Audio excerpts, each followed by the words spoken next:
So, Karen, this has been so informative. There are a couple of more very direct questions. One mom says, as a lipedema mom and having a daughter, what are the signs, if any, that I can recognize? And are there any tests that can be done early that can help my daughter? I would say that if it's really obvious that there's a disproportion in the child's body, so the upper body is a lot smaller than the lower body due to increased fat on the lower body, I think that's a suggestive sign. However, I don't think at this time that it is easy to diagnose lipedema in a child, and I tend not to do it, and I just say, enjoy your child. The things that you could do would be suggesting sports compression for them early on.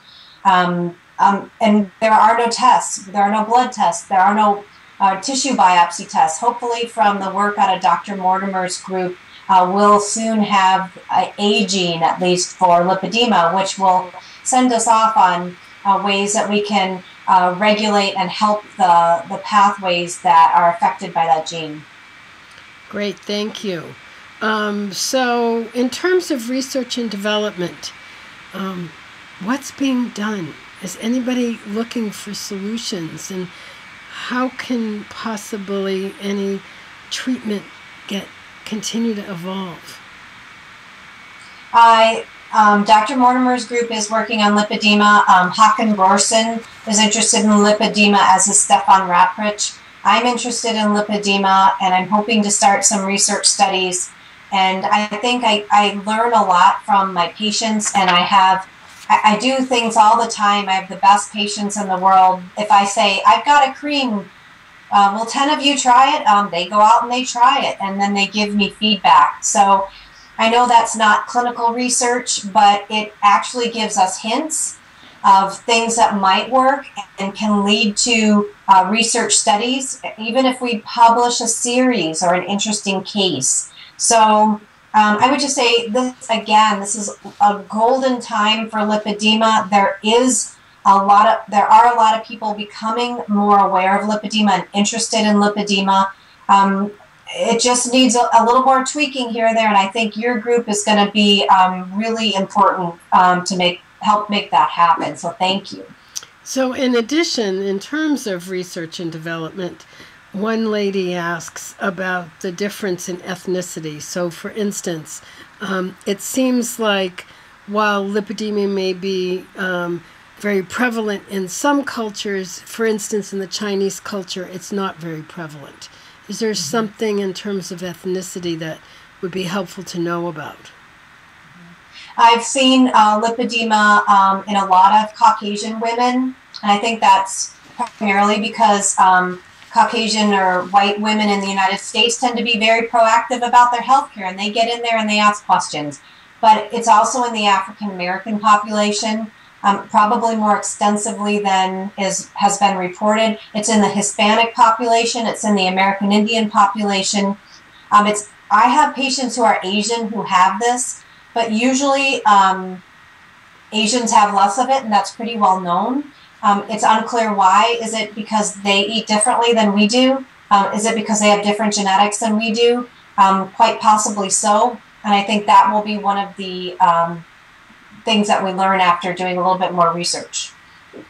So 2 more very specific questions having to do with should we have food allergy testing done? Food allergy testing is an area that is very controversial in the literature. There's actually a position paper out saying that food allergy testing using immunoglobulin G, as in good antibodies, is not useful.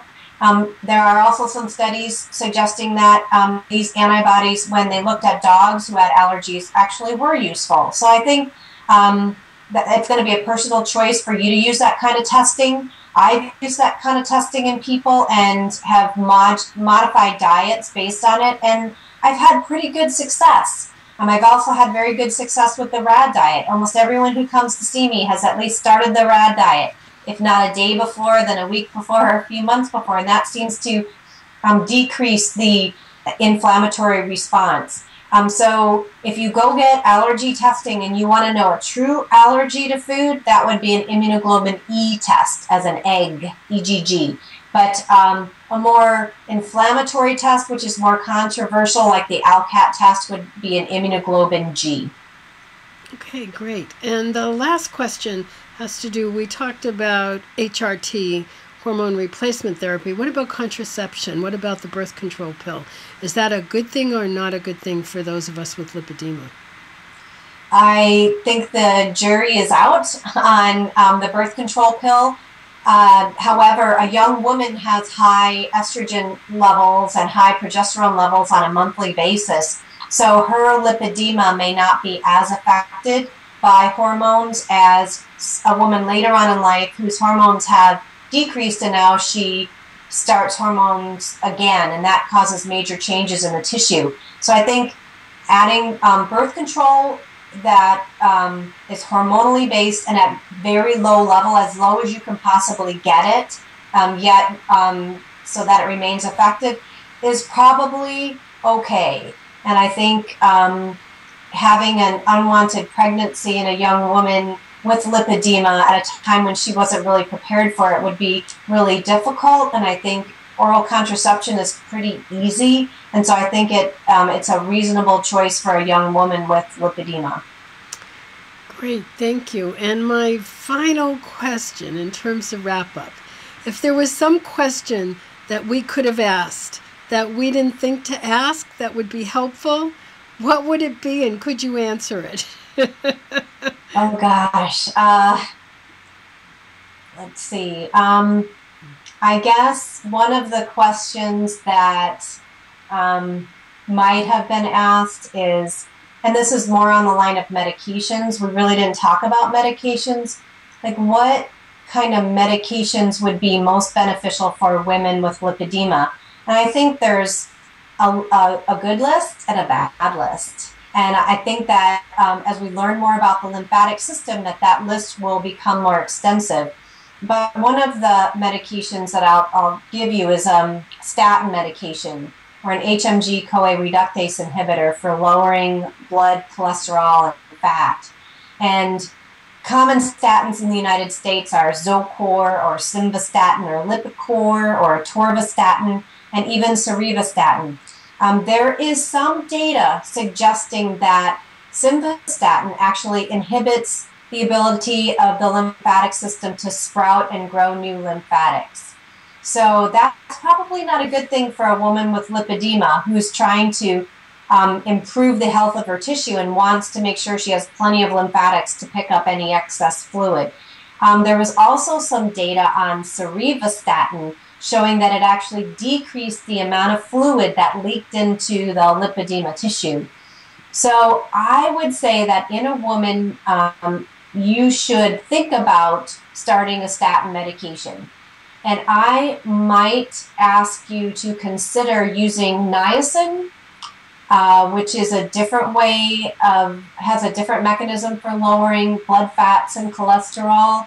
It can cause flushing, which actually I think might be good for a woman with lipedema because it's increasing circulation and blood flow to the tissue.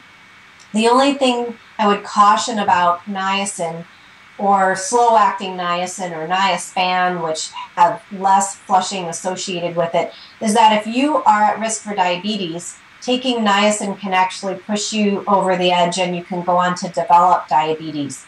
And in women with lipedema, they actually have pretty low rates of diabetes early on because the gynoid fat, the lipedema type fat, is a more healthy type fat. It takes up a lot of the sugar. It takes up a lot of the fat. It's a great storage depot, and it keeps those sugars and fats out of the bloodstream early on. As lipedema progresses above the navel, the umbilicus, the risk for diabetes goes way up. So I think there's a lot of other medications, and hopefully, when I publish again, that I can give you a nice table of those medications, and you can use those with your healthcare provider, and they may become useful to you. So I'd like to end by just saying thank you so much again for providing me this opportunity. It really helps me to think a lot more about lipedema and get to know the questions that you have versus the research type questions that I have. And I appreciated this, and anything that I can do to help in the future, I am willing to do. Please ask, and I think Catherine will be a great conduit for that. And have a wonderful rest of the day. Thank you so much, Karen. It's been so helpful and so useful. So have a wonderful day, too. And happy Halloween. We take Happy this on Halloween. Have a good trick-or-treat. Yay! Okay, we are... Yay! We're done.